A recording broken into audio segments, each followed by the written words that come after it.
Bismillahirrahmanirrahim. Alhamdulillahirabbil alamin. Wa bihi nasta'in ala umurid dunya waddin. Salatu wassalamu ala asyrafil anbiya wal mursalin wa ala alihi wa ashabihi wa atba'ihi ila yaumiddin. Raditu billahi wa rabba wa bil islami dina wa bi Muhammadin nabiyya wa rasulah.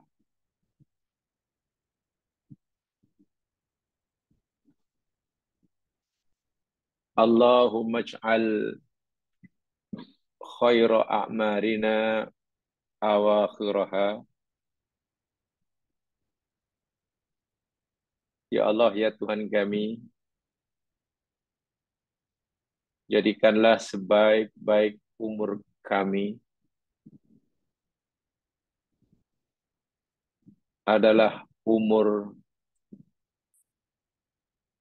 yang berada di penghujung atau yang berakhir.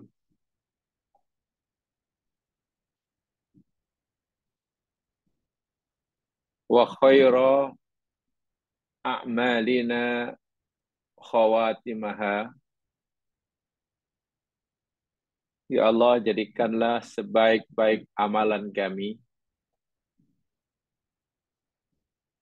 amalan yang menjadi penutup segala amalan.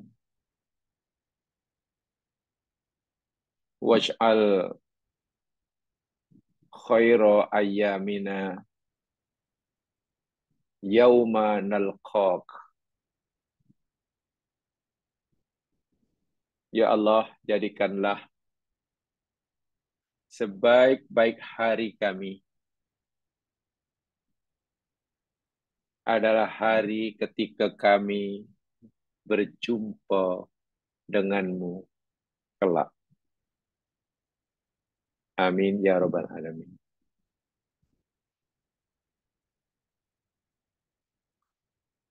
Jamaah muslimin muslimat yang dimuliakan oleh Allah Subhanahu wa taala, dengan melafazkan basmalah bismillahirrahmanirrahim dan mengikhlaskan niat kita masing-masing mata-mata karena mencari keridhaan Allah Subhanahu wa taala,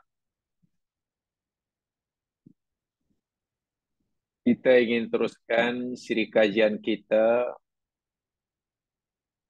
kaitan dengan fitnatus syaitan halal ikhtidar. Fitnah, godaan, gangguan yang dilaku oleh iblis dan syaitan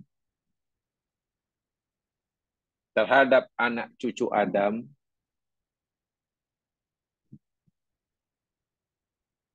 terlebih lagi ketika anak Adam itu berada di ambang kematiannya.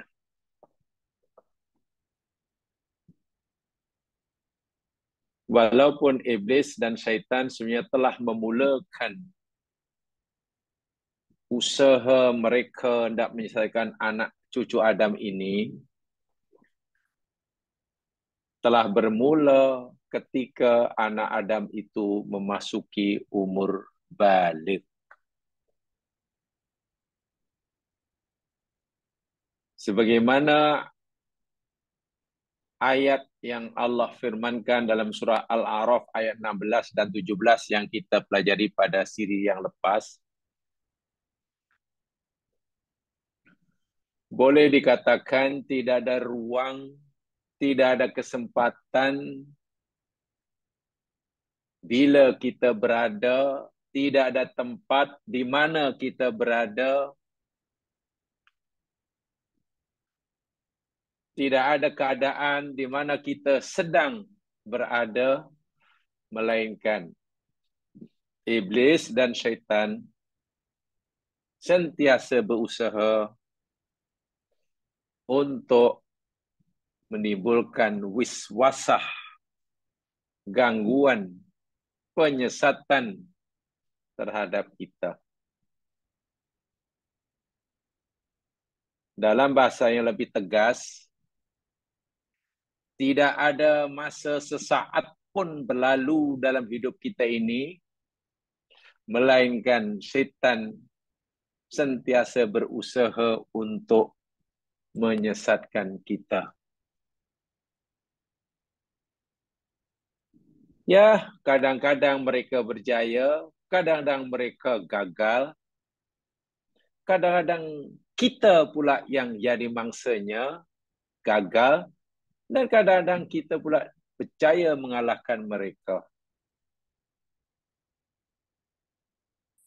Salah satu senjata yang sangat-sangat kuat, salah satu bukan satu-satunya, salah satu senjata yang sangat kuat yang Islam berikan kepada kita untuk mengalahkan, menolak gangguan sesatan setan ini ialah al-istiqamatu ala dinillah. Istiqamah di atas agama Allah.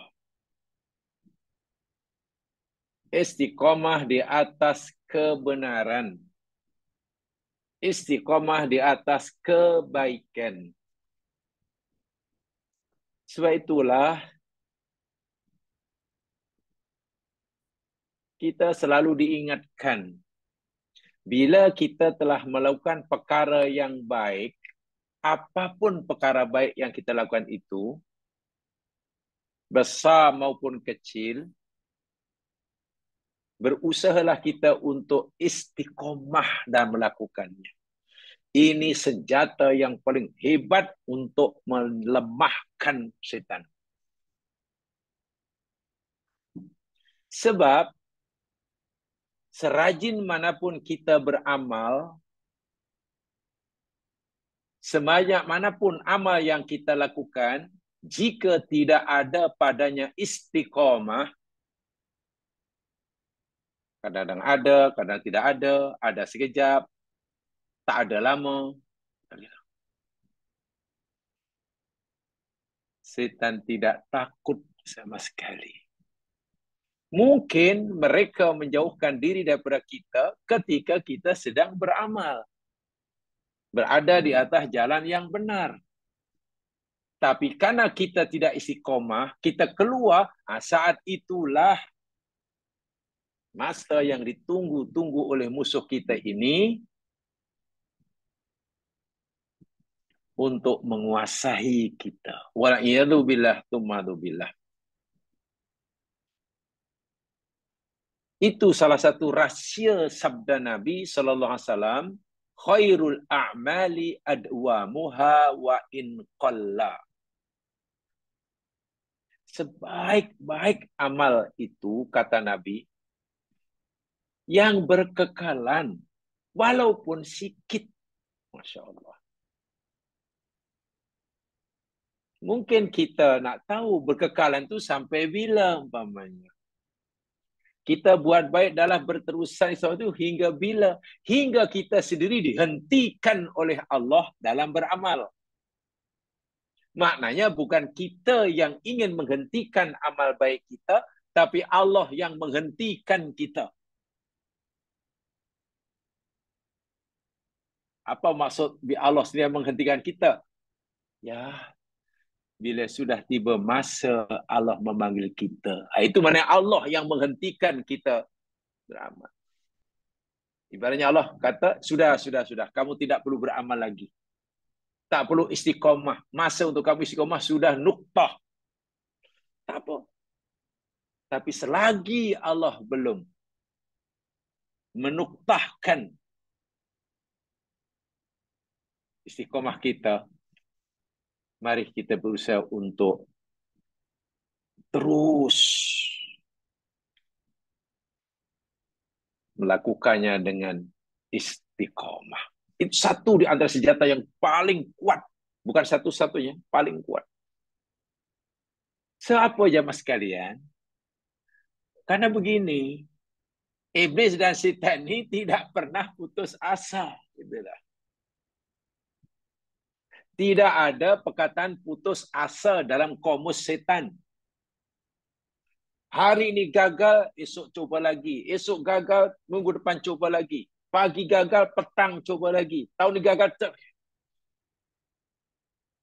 Tidak ada perkataan putus asa, menyerah. Dalam komus setan ini tidak ada. Kalau hari ini gagal, setan tak kata kami gagal. Tak ada. Setan kata, bukan dengan kalimat gagal, tapi dia kata, kegagalan itu adalah kejayaan yang tertunda. Itu bahasa setan itu. Kejayaan yang tertunda. Maknanya kita akan berjaya, tapi bukan sekarang. Nanti. Ya.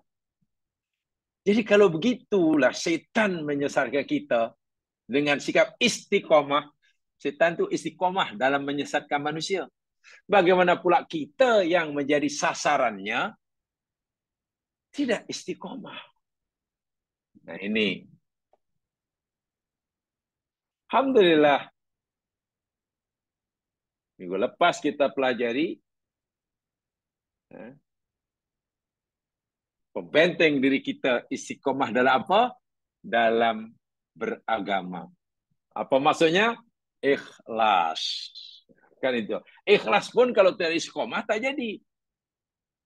Ikhlas hanya bab umpamanya baca Quran malam hari umpamanya. Tapi bila baca Quran ramai-ramai kurang ikhlas, tak jadi juga.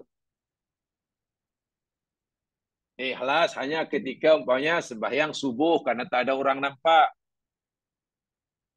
Tapi kurang ikhlas atau tidak ikhlas ketika solat sunnah di hadapan orang ramai umpamanya. Ikhlas ketika ia memberikan sedekah kepada orang yang susah tepi jalan dan tidak seberapa yang diberikan. Tapi kurang ikhlas ketika memberikan bantuan yang besar dan dilihat orang. Manakah ikhlas pun kalau tidak ada istiqomah, setan belum lari. Iblis tidak takut. Itu kan yang kita pelajari minggu lepas. Hingga bila? Hingga kita dipanggil oleh Allah. Dan itu saat yang paling kritikal sekali. Bukan hanya secara kritikal yang dahsyat kerana setiap orang yang mengalami sakral maut itu akan merasai sakitnya kematian, sakitnya berpisahnya nyawa dan jiwa daripada tubuh badan, tapi juga kritikal karena itulah saat-saat akhir yang setan iblis tidak mau melepaskan peluang terakhir untuk menyelesaikan manusia. Jasad kita merasai sakitnya tercabutnya nyawa, jiwa kita waktu itu sebenarnya menjadi sasaran terakhir. Tambahan pula sakarat.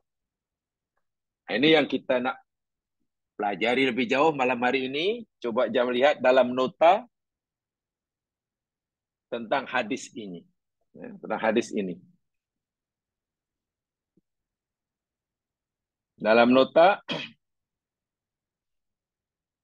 ada tulisan dakbat merah Yaqulu Ibnu Jarir at-Tabari, itu lepas setelah kita baca, kan? Di belakang itu sudah ada, di bawahnya Yaqulu Ibnu Jarir at-Tabari fi Jami'il Bayan, itu sudah kita baca ya kembali. Wasyai itu paragraf kedua, wasyaitanu yuhawilu astaghfirullah wa ta'ala itu juga sudah. Paragraf yang ketiga, wala syakka anna halal ikhtidar alu kerbin wasidah. Dan tidak syak lagi bahwa keadaan seseorang ketika berada di ambang kematian itu keadaan yang sangat-sangat susah dan syiddah, dahsyat. Fasakaratul mauti amruha azimun wasadid. Dan sakarul maut itu adalah keadaan seperti itu adalah perkara yang sangat agung lagi dahsyat. Waqad wajah Rasulullah SAW minha as-syai'ul adim, dan Nabi pun telah memberitahu kepada kita ketika Nabi menghadapinya. Baginda pernah menceritakan kepada kita apa yang baginda alami ketika nyawa suci baginda dan jiwanya yang mutmainah dalam proses hendak memisahkannya dirinya daripada jasadnya. Tapi kemudian baginda sadar, itulah Nabi pernah mengalaminya, kemudian sadar. Apa kata Nabi? Diceritakan oleh Aisyah Ummul Mukminin. Ini dia. Hatta kana yaqulu sallallahu alaihi wasallam.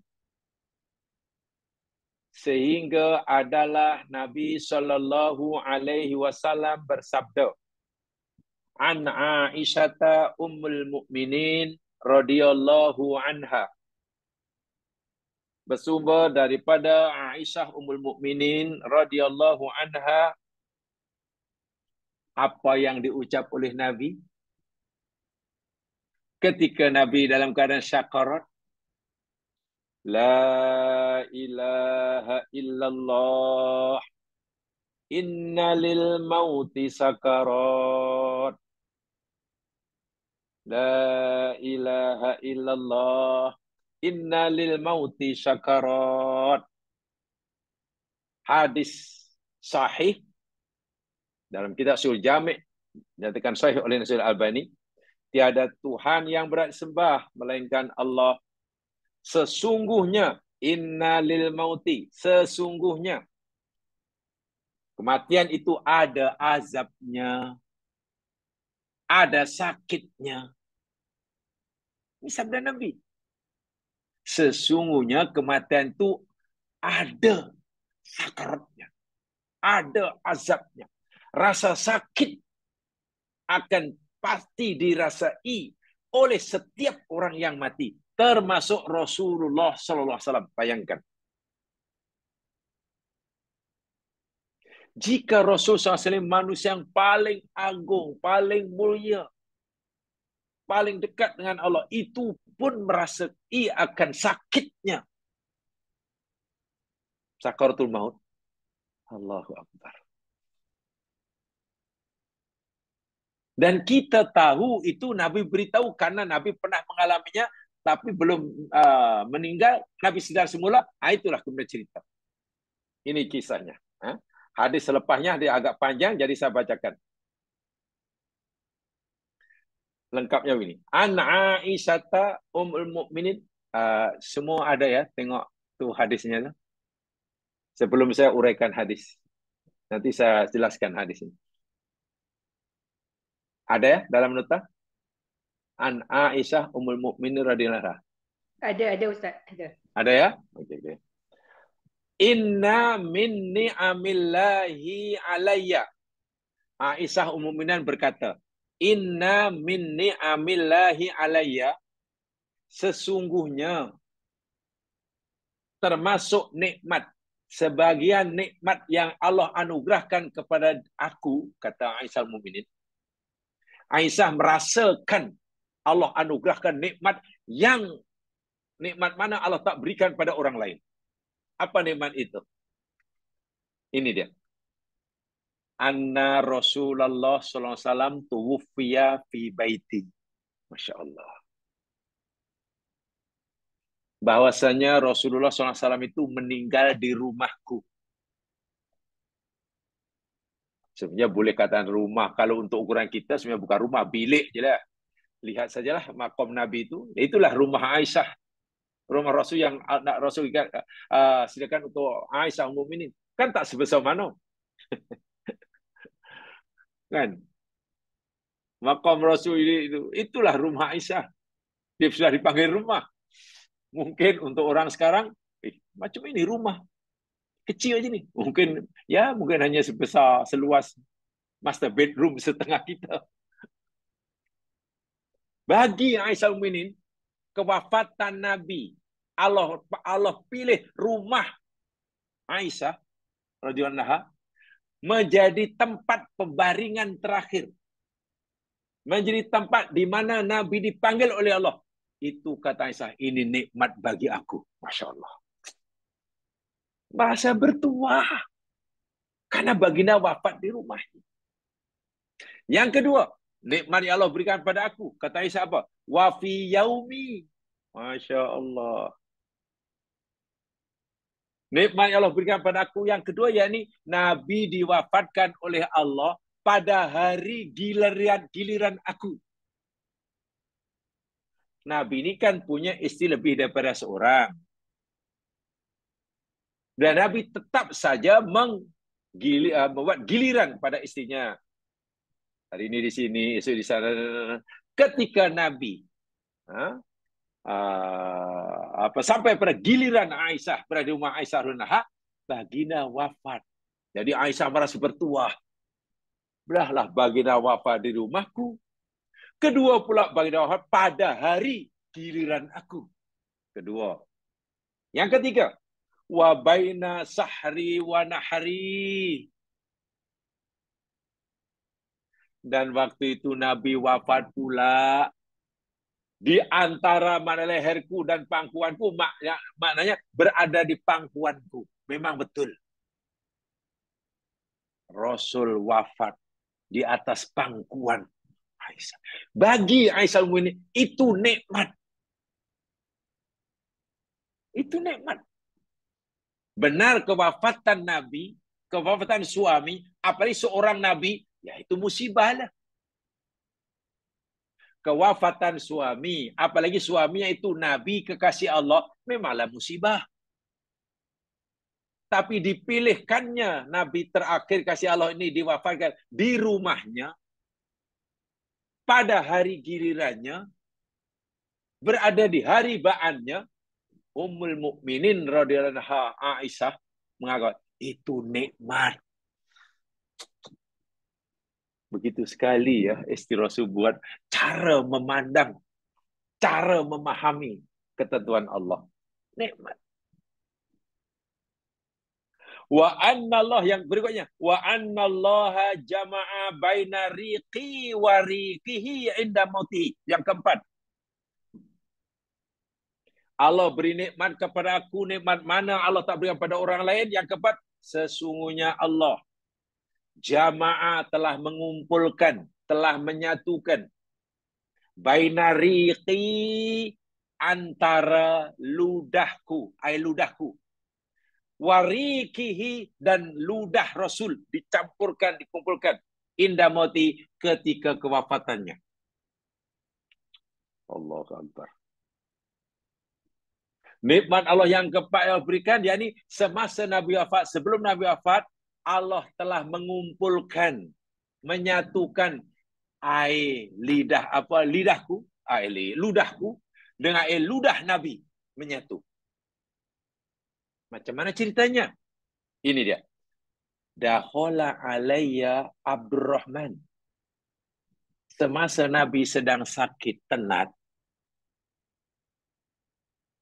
telah masuk menziarahi Nabi Abdurrahman. Dan Abdurrahman masuk itu sambil wabiyadihi siwak. Di tangan Abdurrahman megang kayu siwak. Untuk sikat gigi itu, siwak. Wa ana mustanidatun Rasulullah sallallahu alaihi wasallam. Aku pula menjadi tempat sandaran Rasulullah. Waktu Nabi sedang bersandar kepada aku di hadapanku. Ya, Nabi sakit. Abdurrahman datang melawat dan di tangannya memegang siwak. Fara'aituhu yanduru ilaihi, kata Aisyah al-Mu'minin. Lalu aku melihat Nabi di hari Badar itu memandang kepada Abdurrahman atau memandang siwak yang ada di tangan Abdurrahman. Nabi pandang, tiba-tiba pandangan Nabi menuju diarahkan kepada siwak yang ada di tangan Abdurrahman. Fa'araftu annahu yuhibbu siwak. Kata Aisyah, lalu aku tahu, aku faham bahwa Nabi ini suka siwak. Masa hidupnya Nabi tak pernah tak siwak, apalagi setiap kali nak solat. Sehingga baginda bersabda, laula an asuqa ala ummati la amartuhum bisiwaki inda kulli salatin. Sahih hadisnya. Kalaulah aku tidak memberatkan ke atas umatku, niscaya aku perintahkan, aku suruh umatku, suruh mereka untuk siwak setiap kali sholat. Oke, siwak itu pakai ini. Jadi di sini ulama berpendapat ya, adakah maksudnya siwak itu kita disuruh itu dari segi konsepnya atau dari segi bentuknya? Ada yang memahami daripada bentuknya, pakai siwak itu yang sunnah, kayu itulah kayu siwak itu. Itu tak dinafikan memang mempunyai ya khasiat manfaat kesehatan yang luar biasa. Ada memahaminya itu dari segi konsepnya, mana disuruh gosok gigi. Ikut dokter pagi sekali, petang sekali. Ikut Nabi 5 kali. Kalau solatnya hanya solat fardu. Sebab setiap solat fardu suruh siwak. Kalau campur sunat. Dan Nabi tak pernah tinggal ni siwak ni. Nabi cukup suka. Sebab itu ketika Nabi sedang sakit tenat, tengok di tangan Abdurrahman dipegang siwak, Nabi tenung pandang. Aisyah pula faham. Aku faham, aku mengerti. Nabi ni suka siwak. Fakultu. Lalu aku berkata, kata Aisyah, akhuduhu laka. Bolehkah aku ambil, aku minta siwak yang dari Abdurrahman, tangan Abdurrahman itu untuk engkau?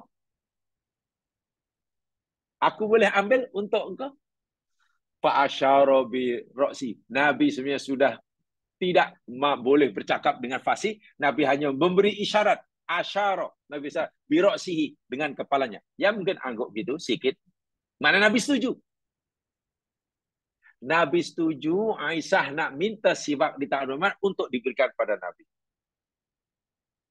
Maksudnya, naam, ya. Anggaplah tu begitulah. Fatanawaltuhu fastadda alaih. Apalagi kan Nabi suka siwak, ini dah nak meninggal ni.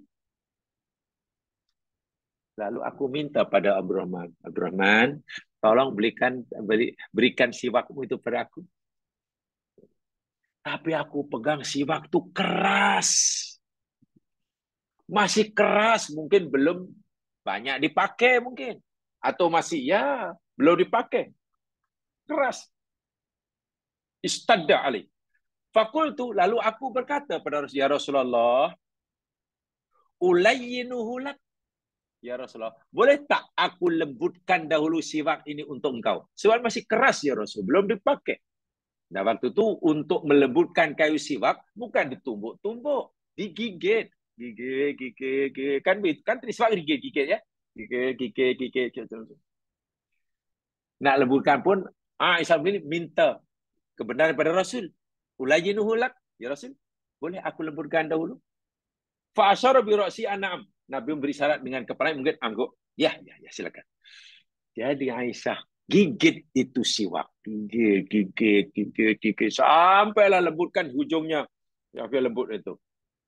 Bila digigit itu maknanya mestilah campur dengan ludah. Takkan gigit tak kena ludah.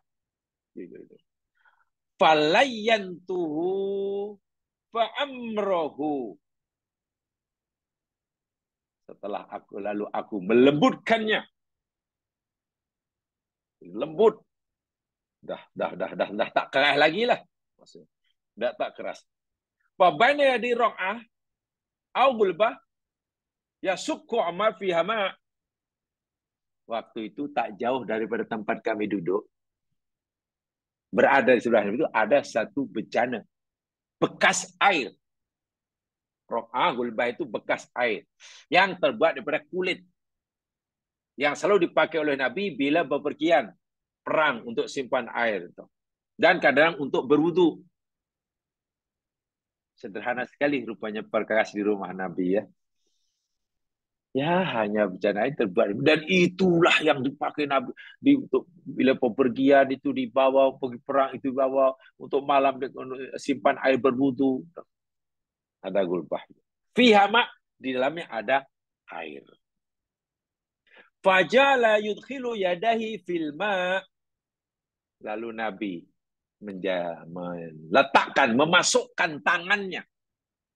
Tangan itu dimasukkan dalam bencana tadi, bekas air itu. Fayamsahu bihima wajhahu. Kemudian Nabi sapukan tangan yang sudah basah dengan air itu, kedua darah itu, ke wajahnya. Di wajahnya. Sebelumnya siwak itu setelah licin, setelah lembut, siwak dikit Aisyah itu dibuat pada Rasul dan Nabi gunakan untuk siwak.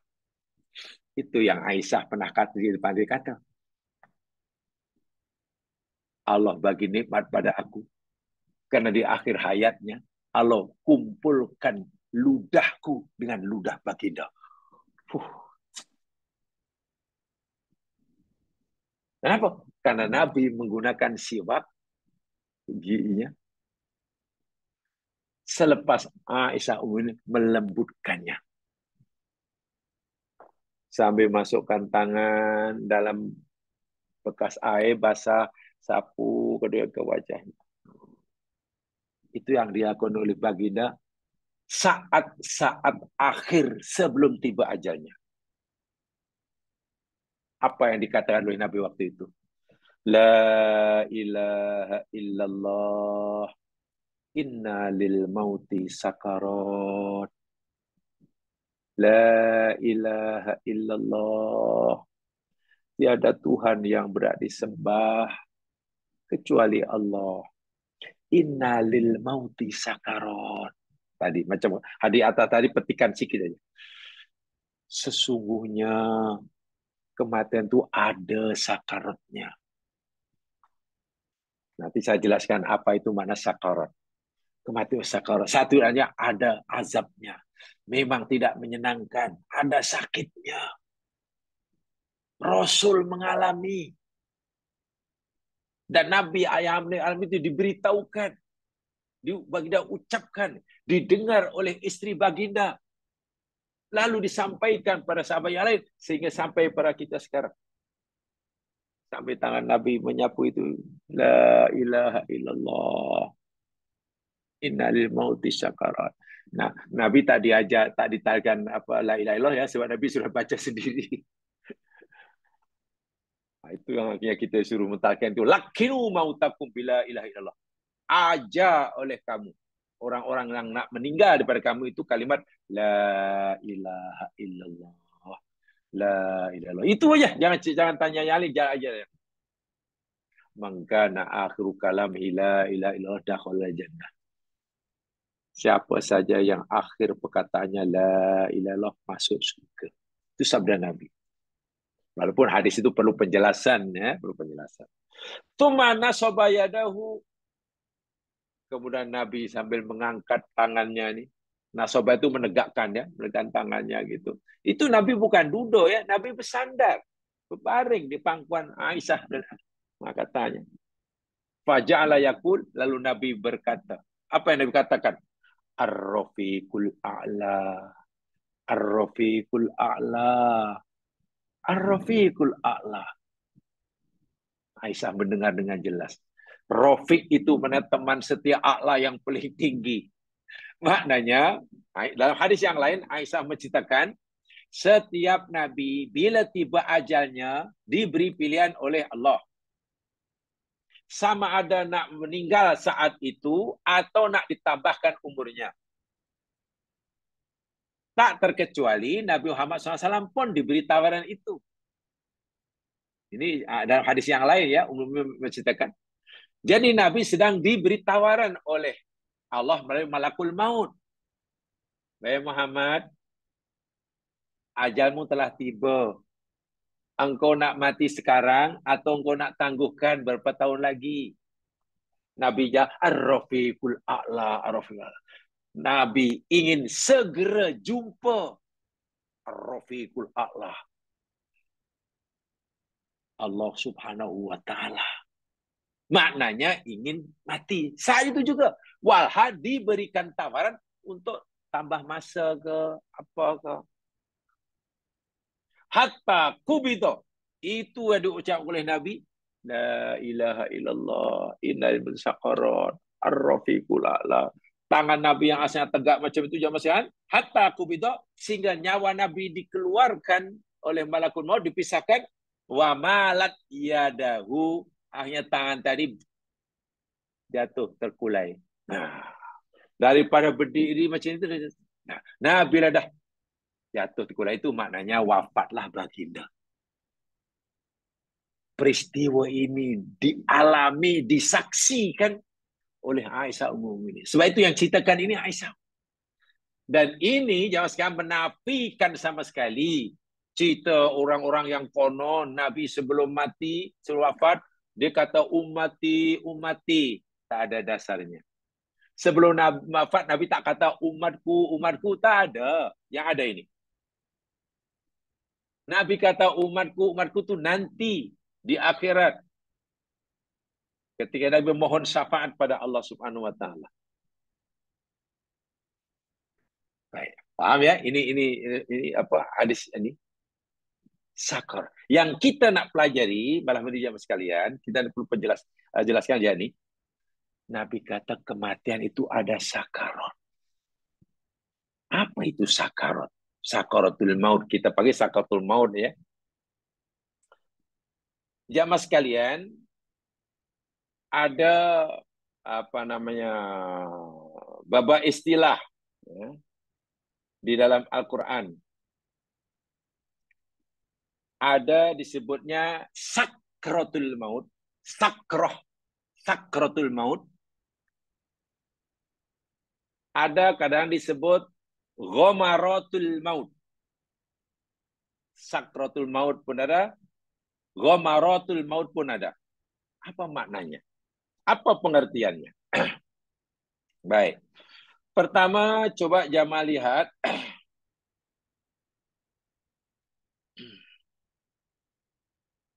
Firman Allah Subhanahu wa taala di dalam surah Qaf, surah yang ke-50. Surah Qaf, surah yang ke-50 ayat 19. Baik. Kali ini kita akan pelajari sama apa itu sakratul maut. Yang Nabi kata, sungguhnya kematian itu ada sakratul mautnya. Sungguhnya kematian ada sakratul. Dan itu saat yang sangat-sangat kritikal. Sangat genting. Bukan hanya kritikal, bukan karena seseorang itu mengalami sakitnya, tapi ini kesempatan, peluang terakhir yang setan akan manfaatkan untuk menyesatkan manusia. Wa'iyadzubillah. Lihat surah Qaf, surah 50 ayat 19.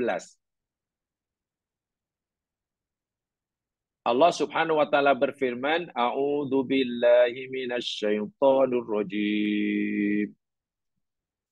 Waja'at sakratul mauti bil haqq.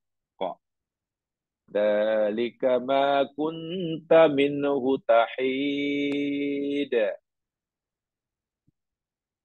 Waja'at sakratul. Di sini bukan sakarat, tapi sakrah. Dalam hadis Nabi tadi sakarat. Jamak. Sakarat itu jamak. Yang ini apa namanya? Mufrad. Sakroh. Dan telah datang sakratul maut. Boleh baca sakratul maut, boleh sebut sakaratul maut. Kalau ikut Quran, sakratul maut. Kalau dalam hadis Nabi tadi, sakaratul maut. Bil haq, dengan sebenarnya. Itulah sesuatu atau keadaan yang engkau sentiasa hendak melarikan diri daripadanya. Allah. Datanglah sakrul maut dengan kebenaran, dan saat itulah engkau, wahai manusia, berusaha untuk mengelak, melarikan diri. Tak nak. Tapi tak mungkin. Nak melarikan diri tak mungkin. Sekuat manapun orang melarikan diri, tak boleh mengelak. Ini pakai sakrah ya. Dalam ayat yang lain, Allah tidak gunakan kalimat sakratul maut, tapi ghamaratul maut. Lihat firman Allah dalam surah Al-An'am, yang kedua, surah Al-An'am, surah yang ke-6. Surah yang ke-6, Al-An'am, ayat 93.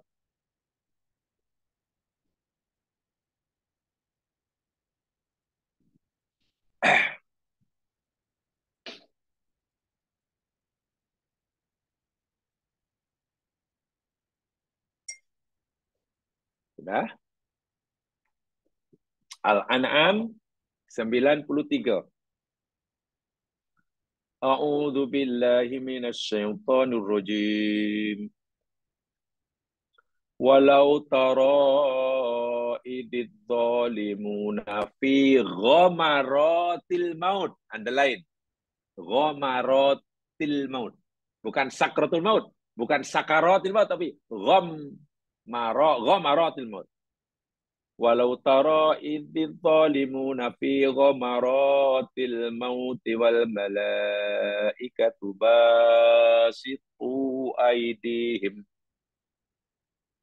akhrijuu anfusakumul yawma tujzauna adzabal hun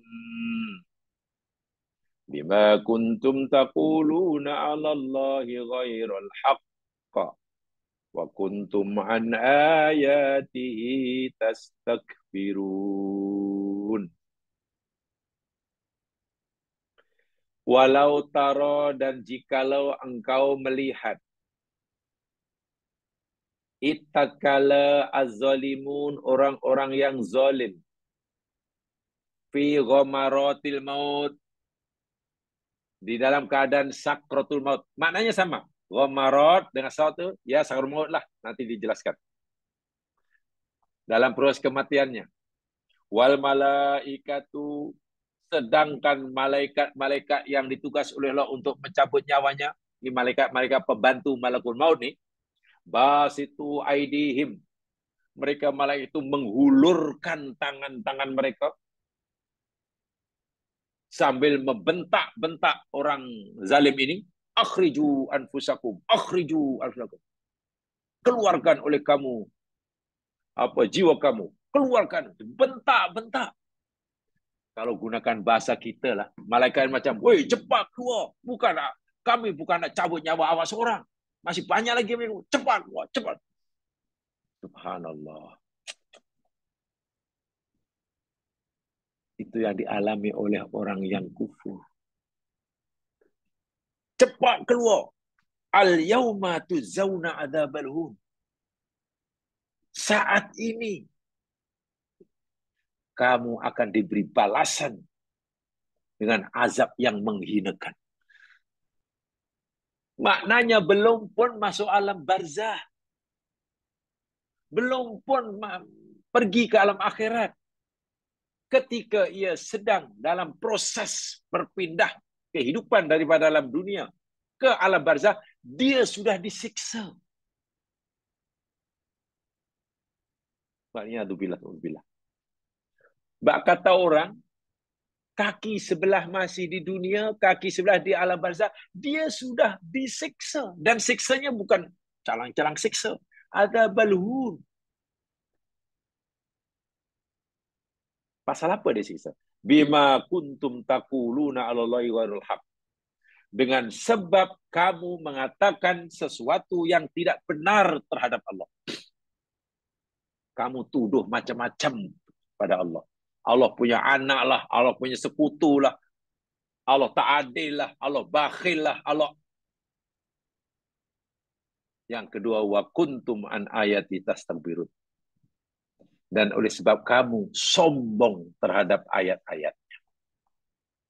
Baik, sekarang saya ringkaskan. Saya bukan nak menerangkan ayat ini, tapi saya nak beritahu. Dalam agama kita, yang bersumberkan Al-Quran dan hadis Nabi, ada 3 istilah. Istilah pertama, diberikan oleh Al-Quran, namanya sakratul maut. Sakratul maut. Itu istilah pertama yang diberikan oleh Al-Quran. Istilah kedua yang diberikan juga oleh Al-Quran, ghamaratul maut.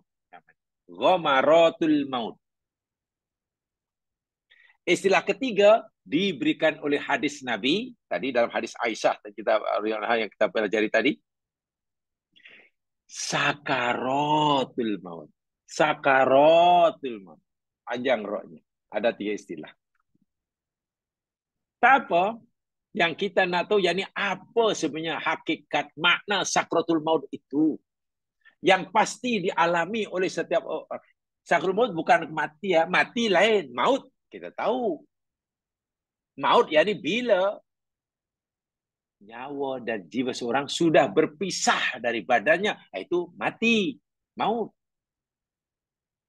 Tapi proses kematian, proses ketika seseorang itu sedang mengalami proses berpisahnya nyawa dan jiwanya dari tubuh badannya, itu mengalami sakroh atau sakarat atau ghamarot. Lalu apa itu ghamarot? Apa itu sakroh? Jamaah sekalian, proses keluarnya atau proses berpisahnya roh seseorang dan jiwanya daripada jasadnya, yang kita sebut sebagai sakratul maut atau sakar atau ghamrah itu, itu jamaknya, diambil pada perkataan sakaroh, sakroh atau sakarat, diambil pada sakaroh, makna asalnya menutup. Sakroh itu makna asalnya menutup. Menutup atau menghalangi. Menutup atau menghalang. Sehingga kata Ar-Raghib Al-Isfahani dalam kitabnya Al-Mufradat, sakarat atau sakroh yang terambil daripada 3 huruf sin, kaf, ro. Sin, kaf, ro. Root-wordnya.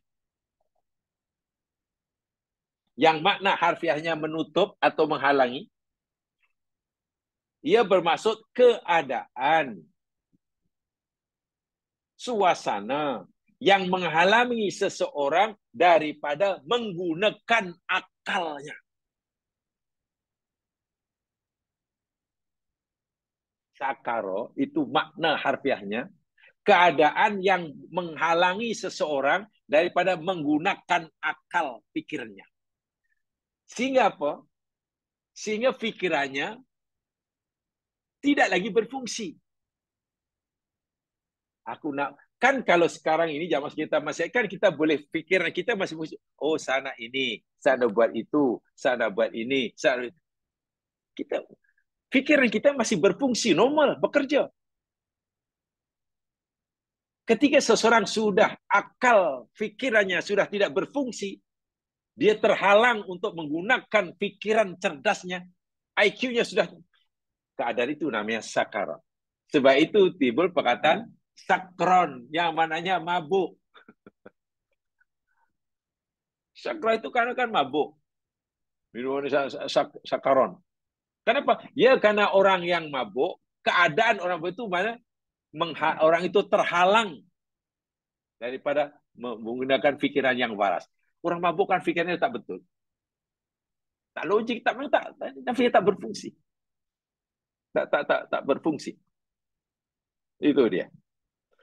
Dan ini zaman keadaan ketika seseorang akal pikirannya sudah tidak berfungsi.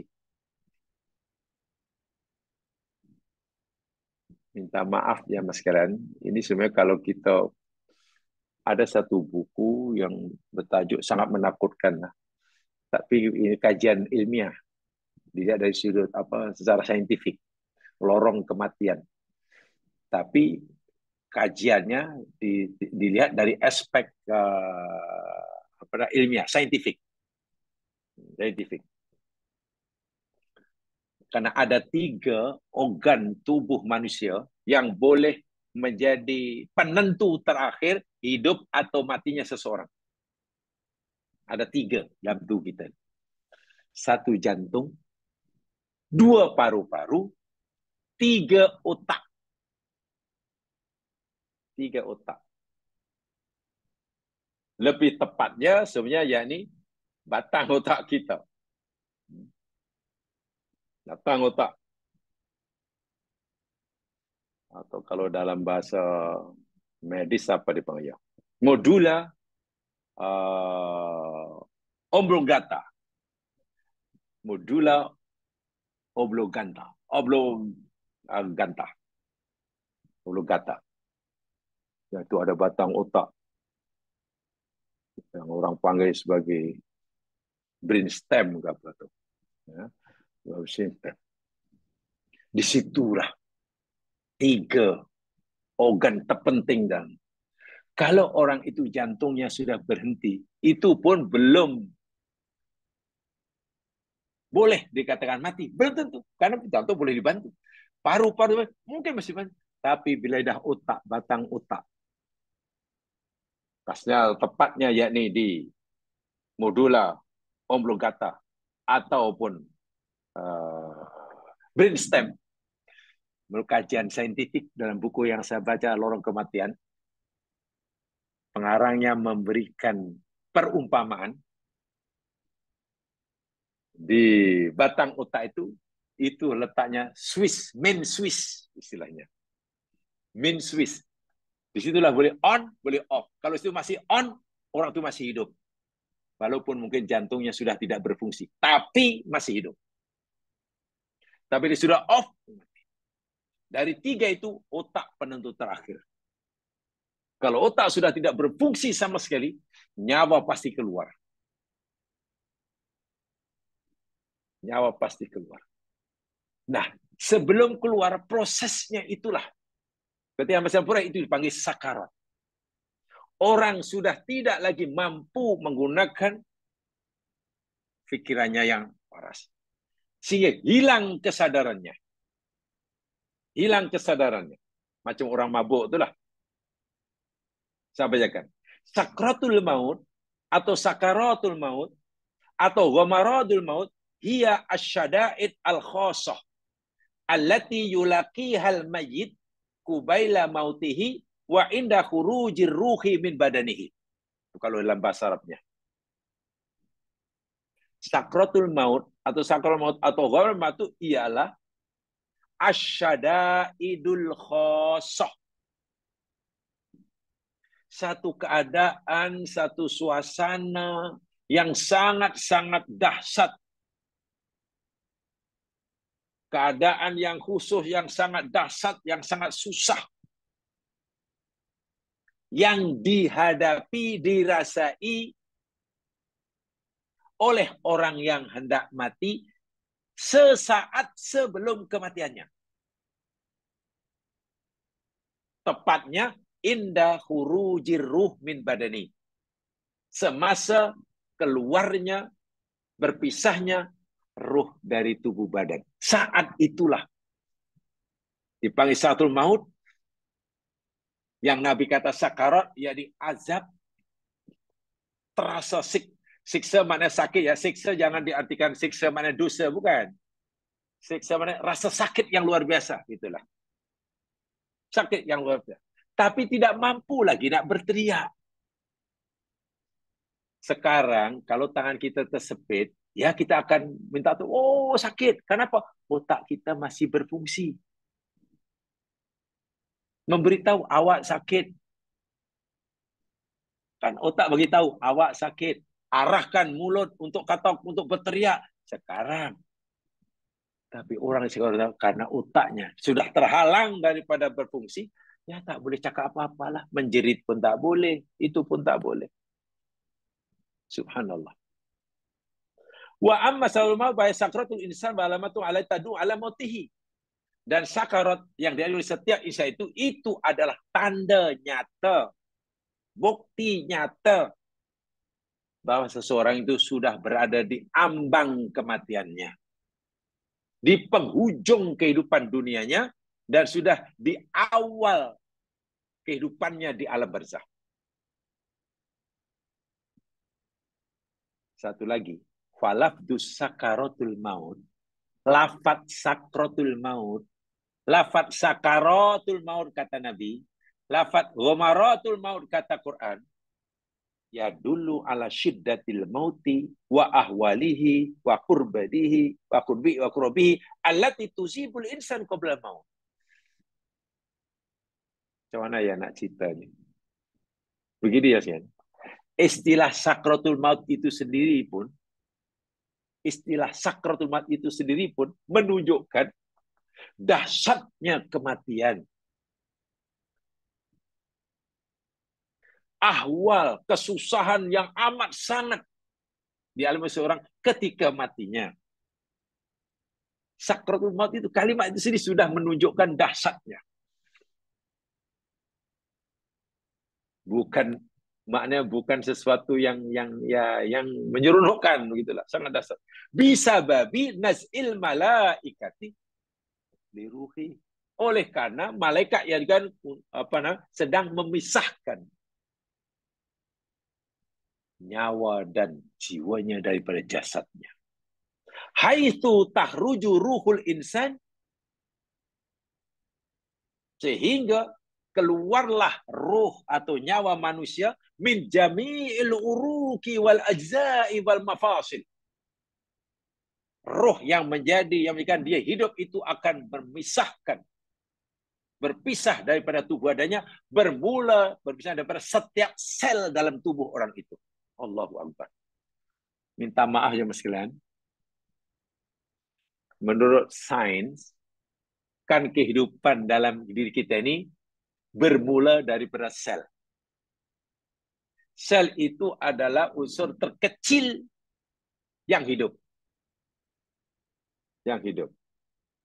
Ya, sel. Kalau seseorang itu katalah berat badannya 70 kg, katakanlah 70 kg, mana jumlah sel dalam tubuhnya lebih kurang 70 triliun sel. 70 bilion kan 70 sel, lupa saya. 70 triliun sel. Kalau beratnya 70 kg. Kan kita ada sel kulit, sel darah, sel tulang, sel rambut, sel macam-macam lah. Dan sel itu hidup. Siapa yang memberi dia hidup kepada sel? Allah lah, yang punya sifat al-muhyi. Apakah energi kehidupan yang Allah berikan kepada setiap sel sehingga dia hidup? Namanya ruh. Jadi ruh itu energi kehidupan. Satu energi yang menyebabkan semua benda mati jadi hidup. Bayangkan bila katalah 70 triliun sel itu mati.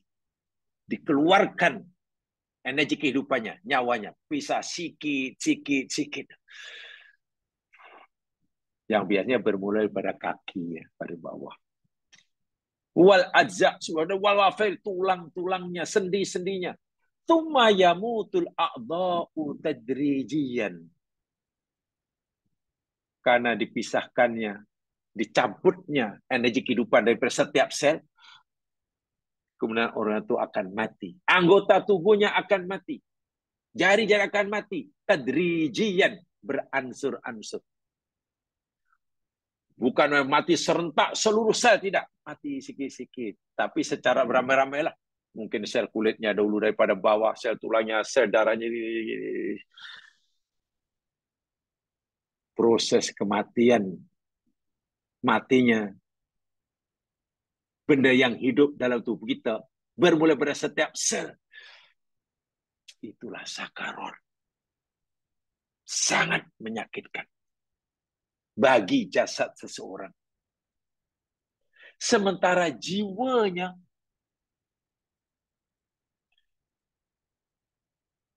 menjadi objek sasaran terakhir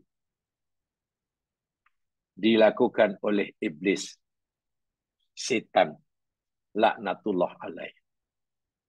Sehingga sakratul maut ia halatun khasatun mashubatun bisyiddah. Sakratul maut adalah satu keadaan yang khusus, keadaan yang paling kritikal, yang khas, yang disertai dengan rasa sakit. Mashubah bisyiddah, disertai rasa sakit.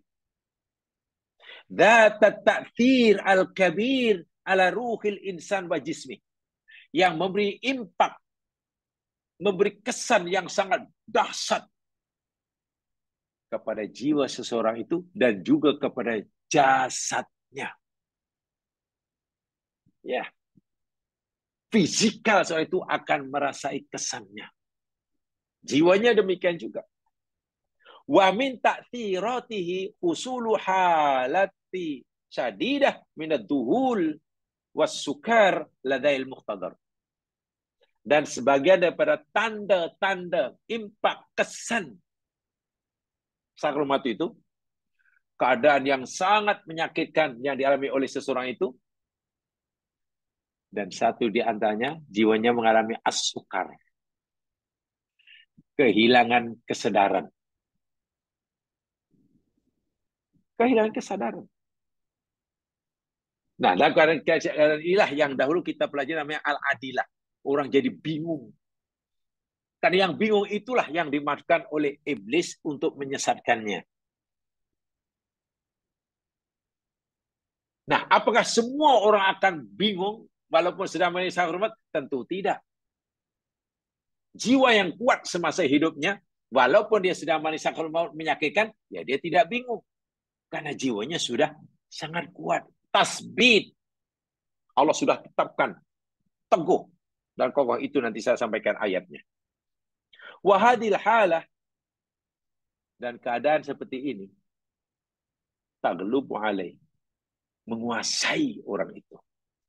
Fatugayyiru fahmuhu aqli wa tusibul muqtadar bidzalikal halat kasukran. Sehingga boleh mengubah keadaan seorang itu. Cara berfikirnya sudah berubah, akalnya sudah berubah, sehingga seorang macam orang sakron, mabuk. Orang mabuk kan sudah orang tak sedar kan ya Mas. Walidzalika ubiru anha sakratul maut. Sebab itulah keadaan ini disebut sakratul maut. Dalam bahasa pasok, kalau gunakan bahasa pasok, sakratul maut itu maknanya mabuk, mabuknya seseorang ketika hendak mati. Itu maknanya. Mabuk dalam arti kata kehilangan kesedaran diri. Karena terhalang untuk berpikir. Untuk berpikir. Wa'iyadzubillah tu'malu. Saya ulangi sekali. Setiap orang akan mengalami sakaratul. Tidak ada yang tidak mengalami sakaratul maut. Tidak ada. Nabi paling mulia pun merasainya. Hanya saya tadi. Adakah kalau setiap orang mengalami sakaratul maut, tidak ada yang terbebas? Apa ini bermakna semua orang akan disesatkan oleh iblis? Tentu tidak. Ada yang berjaya disesatkannya, ada yang iblis gagal. Bergantung kepada kekuatan jiwa seorang itu. Masa hidupnya macam mana? Bila orang itu sudah sangat kuat, ya iblis hanya geleng-geleng kepala. Ingat, tadi saya kata di awal tadi, apa salah satu cara untuk membuat jiwa kita ini kuat, mampu menghadapi godaan iblis dan setan, walaupun kita dalam keadaan sakarat. Nabi dalam dakwahnya, ya mas kalian, dalam dakwahnya, ketika mula-mula menyeru orang kafir memeluk agama Islam? Apa dakwah Nabi? Jumpa orang aja Nabi kata, Qul la ilaha illallah tummastaqim. Ini yang seringkali diabaikan oleh kita. Qul la ilaha illallah. Wahai kawan, ucapkan la ilaha illallah. Pada orang yang belum Islam, ucapkan kalimat la ilaha. Kemudian selepas kamu mengucapkan la ilaha illallah, tummastaqim. Kemudian kamu dah istiqomah. Pegang betul-betul. Jangan lepaskan walaupun sesaat. Apapun halangannya, apapun bencananya, apapun risikonya, jangan sekali-kali kamu lepaskan. Itu namanya, itu yang sekali berpegang teguh, berada atas jalannya Allah. Saya berterus. Susah ke, senang ke, menghadapi musibah ke, bencana ke, ugutan, tetap berpegang dari Allah. Itu yang dimaksudkan, yang diperintahkan oleh Nabi. Ucap la ilaha, kemudian istiqomah. Sebab kalau ucap la ilaha illallah sekalipun, tapi tak istiqomah, ya ada godaan sikit, hilang. Karena susah, kemudian kita ada peluang untuk kurap, umpamanya habis jadi kurap sen. Kan dijual akidahnya. Karena rugi kalau tak diterima. Kalau aku tak terima rasuah ini, rugi. Aku perlukan uang. Aku sedang mengalami masalah keuangan. Kalau aku terima, selesai masalah keuangan, rumah tangga. Tapi dosa. Kalau aku tolak, masalah keuangan aku tak dapat diatasi. Tapi tak dosa. Dan biasanya orang jual akidahnya. Haram pun haram lah. Nah, itu mana tidak istiqomah. Istiqomah itu kalau Allah sudah kata haram, kita tinggalkan apapun risikonya. Susah ke, senang ke, sehat ke, sakit ke, benar ke, tak benar. Itu istiqomah. Itulah, saya katakan tadi, salah satu syarat, cara untuk kita punya kekuatan. Walaupun istilahnya badan sakit luar biasa, iblis, setan katalah ingin menyesatkan kita, kata kita mampu bertahan menghalau mereka. Bila semasa hidup kita istiqomah dalam kebenaran. Melakukan suruhan istiqomah. Tidak hanya sekali-sekala. Tinggal larangan istiqomah. Bukan sekali-sekala, bukan bermusim. Tidak mengenal masa, tidak mengenal tempat. Merasa dirinya dilihat oleh Allah, diperhatikan Allah di mana saja dan bila-bila mana saja. Itu istiqomah. Sebab kadang-kadang kita ni sering kali ya, sering merasa dilihat oleh Allah, merasa Allah mengawasi kita karena waktu dan tempat. Bila masanya tu bulan Ramadan, dan kita waktu itu berada di tempat yang namanya Masjidil Haram. Bulan Ramadan, kita berada di Masjidil Haram, dekat Multazam pula. Perasa betul-betul kita Allah merasakan, Allah melihat kita tu sangat kuat. Allah mengawasi kuat. Nak buat salah sikit pun tak berani. Takut. Takut sungguh. Kuat itu pegang. Kita pada Lailah sangat kuat waktu itu. Tapi bila sudah tidak bulan Ramadan, dan juga sudah tidak lagi bulan haram, kenapa jadi longgar? Nah, ini makna kita belum cukup kuat istiqomah. Apa kita fikir malaikat yang di situ itu hanya menemani kita ketika kita di Masjid Haram? Mereka diawasi. Tapi bila kita menyambung percutian di tempat peranginan yang termewah di dunia, di situ ada malaikat. Ini masalahnya. Qul la ilaha illallah. Orang yang istiqomah. Orang yang cukup kuat. Ketika akalnya sudah tidak, pikirannya sudah mampu berpikir waras pun, jiwa sudah cukup kuat untuk menepis, mengalahkan fitnah syaitan pada saat-saat yang paling genting, yang paling kritikal. Sakaratul maut. Jadi ada dua ya. Pertama, memang ada rasa sakit yang luar biasa. Itu akan dialami oleh setiap manusia, termasuk Rasulullah.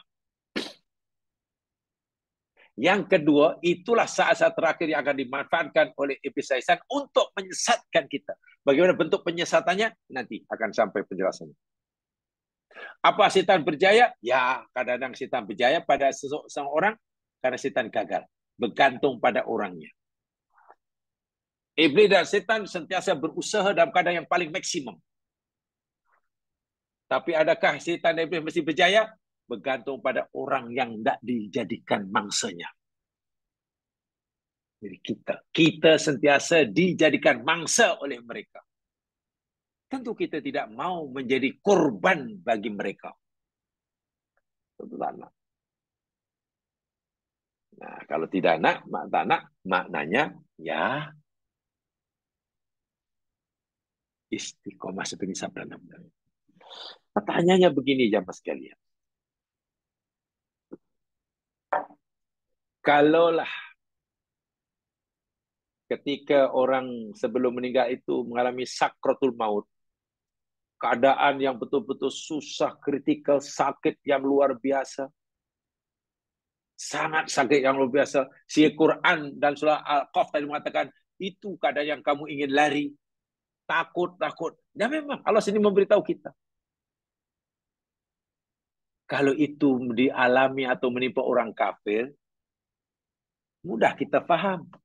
Oh, itu orang kafir. Yaelah, patutlah dia kafir. Jadi masa kalau itu memanglah sakit. Memang sakit. Orang kafir. Tapi takkan orang mukmin pun rasa sakit. Nah, coba macam mana? Takkan orang mukmin pun sakit.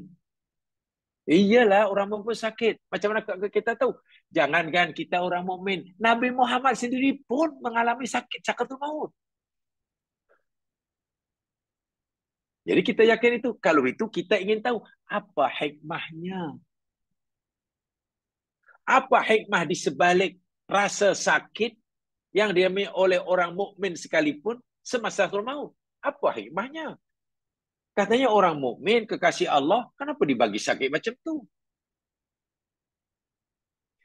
Jamaah sekalian, rasa sakit ketika sakaratul maut itu sebenarnya bersifat sunnatullah. Itu yang pertama yang kita kena faham. Sunnatullah. Dan memang itu sunnatullah. Minta maaf. Kalau kita punya tangan kita terhiris di pisau, orang terhiris tangan di pisau, atau tangan jari tersepit pintu lah.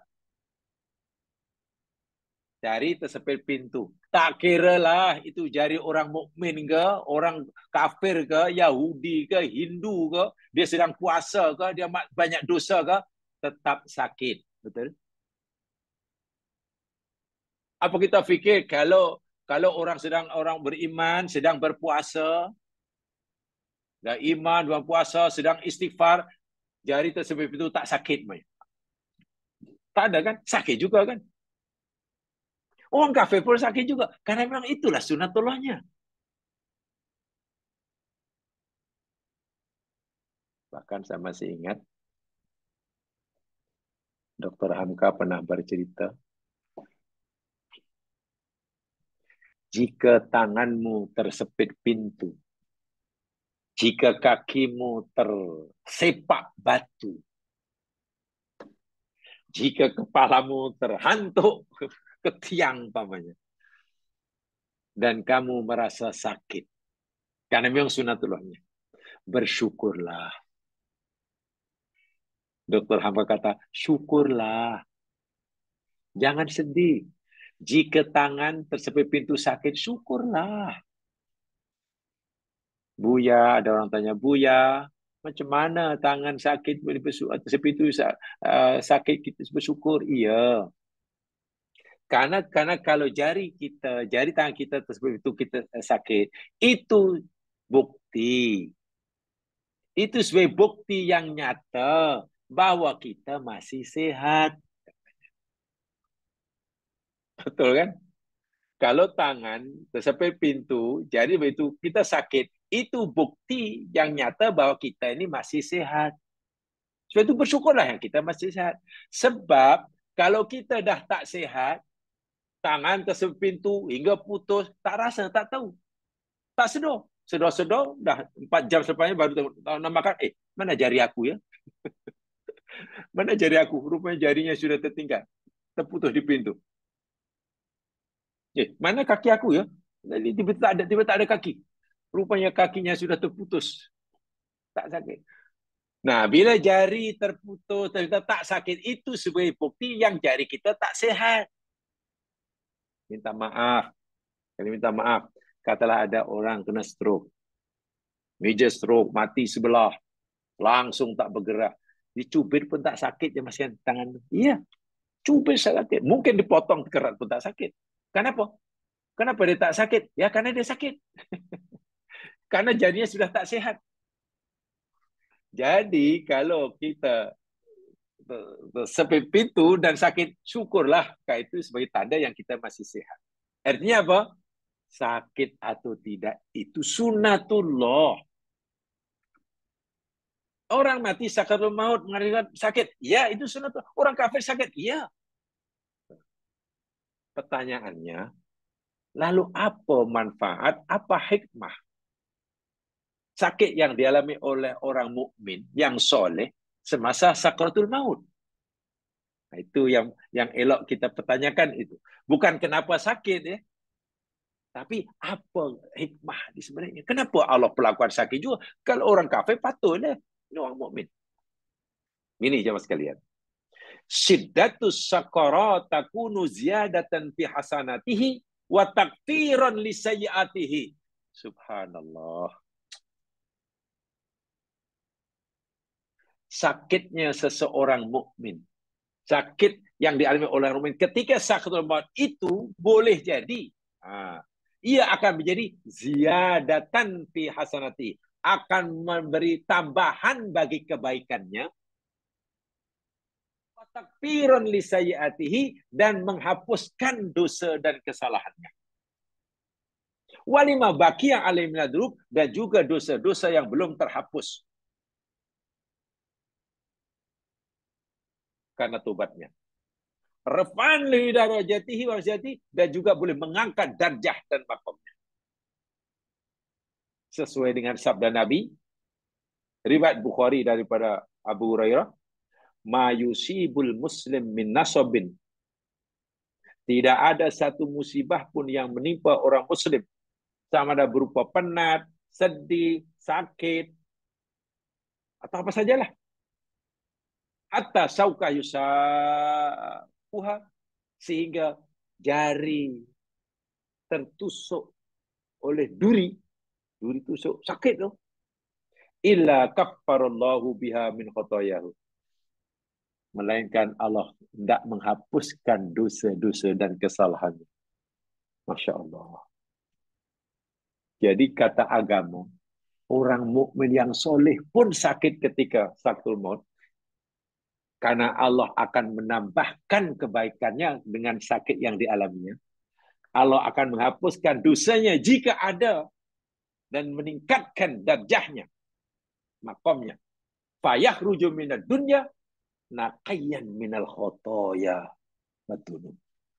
Sehingga si mukmin tadi keluar, meninggalkan dunia, masuk ke alam barzah, naqayyan, suci, bersih, putih, melepak.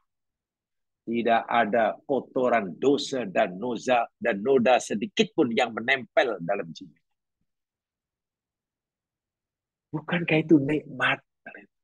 Bila kita melihat sakitnya sakaratul maut yang oleh orang mukmin, itu nikmat. Karena dengan sakit itu Allah menambahkan kebaikan orang itu, menghapuskan dosanya, mengangkat darjahnya, sehingga pergi pindah ke alam barzah dalam keadaan naqiyun, bersih. Subhanallah. Kalau itu dari orang kafir, jelaslah. Itu siksa. Itu siksa. Jadi sakitnya tubuh badan yang dialami itu penghapus dosa menambahkan kebaikan, mengangkat darjah. Rasulullah pun rada sakit.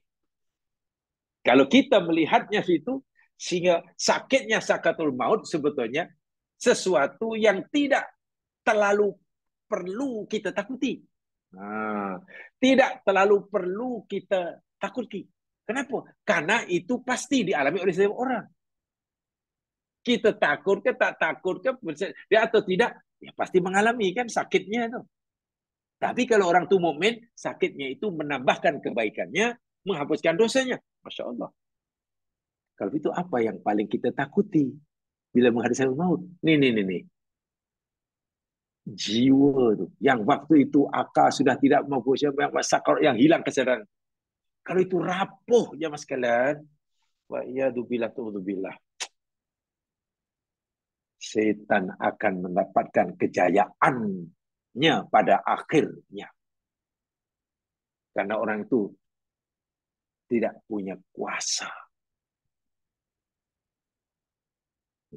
Tidak punya kemampuan untuk menolaknya. Kemampuan untuk menolak gangguan setan, untuk menyelamatkan diri pada fitnah setan, itu bukan didapat waktu itu, bukan. Memang ia dapat masa itu, tapi mengusahakannya sudah semenjak dia hidup di dunia. Sekarang inilah masa yang diperuntukkan oleh Allah untuk kita mencari kekuatan itu. Kita kumpul sikit-sikit kekuatan sehingga jiwa kita sangat kuat, sehingga nanti bila sudah betul-betul berhadapan, misalnya one to one lah dengan setan, kita menang. Orang yang tak buat persiapan dari awal, ya tidak mungkin tiba-tiba dapat kekuatan menolak setan pada saat yang kritikal. Bahasa yang selalu saya gunakan. Bagaimana kita nak mengelak daripada basah kuyup bila berlaku hujan? Bila sebelum hujan kita tidak menyediakan payung. Hujan dah turun lebat, baru kita nak cari payung. Apa mungkin kita tidak basah kuyup? Orang yang tak mau basah kuyup bila turun hujan, sediakan payung awal-awal, jauh sebelum turun hujan. Bila hujan saja turun, kita bertaruh payung, selamat kita. Bukan hujan turun, baru nak cari payung. Tak ada maknanya. Nah, itulah kekuatan yang dimaksudkan.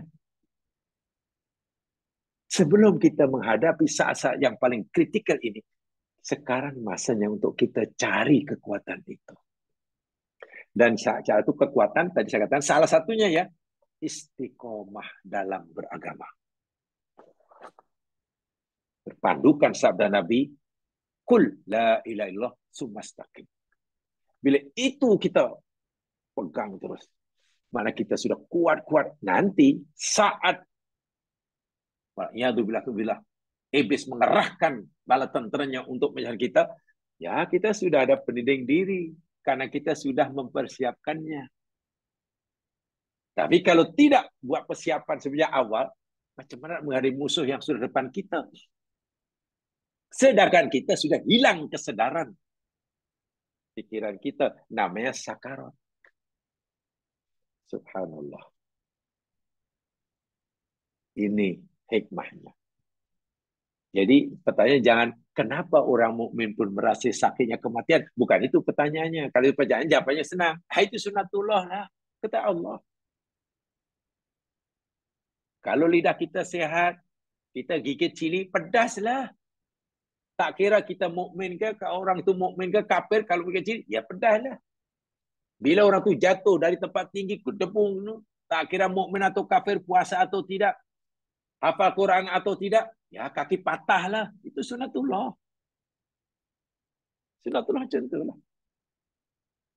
Kita makan atau minum, katalah minuman yang sangat panas, masih menggelegak, ya, melecolah mulut kita, lidah kita. Tak kira orang minum itu kape ke tak kape, itu sunatullahnya.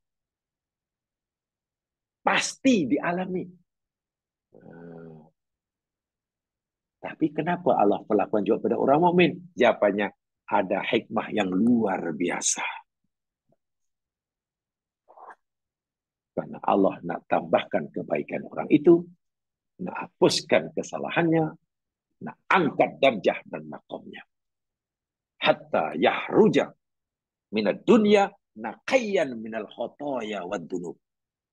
Sehingga dia keluar, pindah ke alam barzah dalam keadaan suci, bersih, bebas daripada dosa dan noda. Dan itu kejayaan yang luar biasa. Namanya husnul khotimah. Mungkinkah setan mampu menggoda, mendekati, apalagi menyesatkan pada orang yang jiwanya sudah naqiyun. Naqi itu bersih. Kalau kita belajar tentang hati ya Mas kan, orang yang dirinya bersih daripada dosa dan noda itu, hatinya, jiwanya itu mengeluarkan nur, cahaya. Kita tak nampak. Nur itu lebih kuat, lebih powerful daripada api. Setan hanya tercipta daripada energi panas, api. Berhadapan dengan nur, lari dia. Tapi kalau hati orang itu tak ada nur, tidak keluarkan cahaya, ya, walaupun setan itu hanya daripada api, wa'iyadzubillah, mungkin dia berjaya. Wa'iyadzubillah. Itu yang kita, apatah lagi, itu adalah saat-saat yang menentukan seseorang itu hidupnya di alam barzah dan seterusnya itu senang atau susah. Itu penentukan loh. Itu bukan hanya menentukan kalau orang niaga untung atau rugi. Itu bukan hanya menentukan bagi pelajar nanti berjaya atau tidak dalam peperiksaan. Bukan itu saja. Itu bukan seperti mana saat menentukan bertanding terpilih atau kalah dalam pertandingan. Nah, itu kecil. Menang dalam pertandingan, umpamanya. Kecil kemenangan itu. Kalah dalam bertanding, tak jadi wakil rakyat, itu kecil. Tapi coba kalau dalam saat ini, bila berjaya menghasilkan, itulah kejayaan yang sebenarnya. Bila kalah, itulah kerugian yang sebenar-benarnya. Adapun selama ini yang di dunia ini, kita berjaya tidak, kita tidak naik pangkat, kita tak jadi naik pangkat, itu benda kecil. Tapi manusia ini lebih melihat itu yang paling dahsyat. Sehingga seakan bila tak tercapai cita-cita manusia, seakan hidup ini sudah tak ada maknanya. Allahu Akbar walillahil hamd. Kita orang Islam tidak boleh begitu. Orang bukan Islam mungkinlah gagal masuk universiti pun terjun daripada tingkap. Itu orang bukan Islam itu. Gagal masuk universiti, budak itu terjun daripada tingkap, mati. Apanya? Gagal masuk universiti. Sebab kalau tak masuk universiti, mana gelap masa depan. Allahu Akbar walillahil hamd. Orang itu memang betul-betul lah hatinya gelap gulita, tak mampu melihat mana sebenarnya alam sebenar yang ia nak pergi. Muslimin muslimat yang dimaksud sekalian, itulah takrif dan pengertian sakratul maut menurut Al-Quran, atau sakaratul maut menurut istilah hadis, atau ghamaratul maut pun boleh juga menurut Al-Quran. Lalu apa ujian terbesar saat itu? InsyaAllah nanti bila ada kesempatan kita akan bertemu semula. Kurang lebihnya mohon dimaafkan. Yang benar daripada Allah jua. Silap kelemahan saya sendiri. Mari dengan bacaan tasbih Araf dan surah wal asr.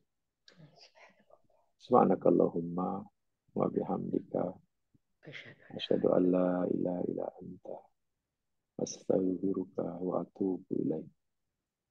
A'udzu billahi minasyaitonir rajim. Wal asr. Innal insana lafi khusr illa alladziina aamanu wa 'amilus shalihat wa tawassaw bil haqq wa tawassaw bis sabr. Assalamualaikum warahmatullahi wabarakatuh.